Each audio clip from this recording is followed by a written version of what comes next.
உங்ககிட்ட ஷேர் பண்ணலான்னு தான் பேசுகிறேன். நிறைய படம் பார்த்துருக்கேன். இது வரைக்கும் நான் எந்த படம் பற்றியும் ஷேர் பண்ணது கிடையாது.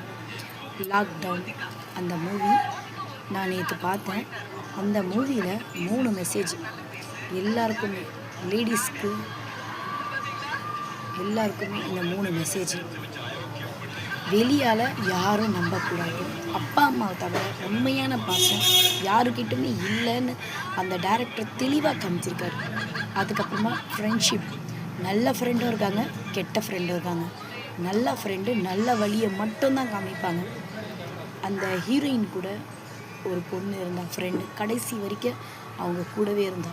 அவங்க நல்லது பண்ணாங்களோ கெட்டது பண்ணாங்களோ, ஆனால் அந்த கெடுதல் பண்ணுறதுக்கு தூண்டுறதும் ஒரு ஃப்ரெண்டு தான். அந்த மாதிரி. ஆனால் வெளியால் நம்பவே கூடாது. நம்ம அப்பா அம்மா மட்டும்தான் உண்மையான பாசம். உண்மையாக நம்ம அப்பா அம்மா மட்டும்தான் இருக்க முடியும். என்ன ஒரு பிரச்சனையாக இருந்தாலும் அப்பா அம்மா கிட்ட ஷேர் பண்ணணும். வெளியே நம்மளுடைய வீக்னஸ்ஸு வெளியே சொல்ல சொல்ல நம்மளுக்கு ஆபத்து தான் வரும். அதை இந்த படத்தில் தெளிவாக டைரக்டர் எடுத்திருக்காரு. எனக்கு அந்த படம் ரொம்ப பிடிச்சிருந்தது. அந்த படத்தில் 3 மெசேஜ் இருக்குது. அந்த மெசேஜ் எல்லாருக்கும் போய் சேரணும். என்ன ஒரு பிரச்சனை இருந்தாலும் வீட்டில் அவங்க அப்பா அம்மா கிட்ட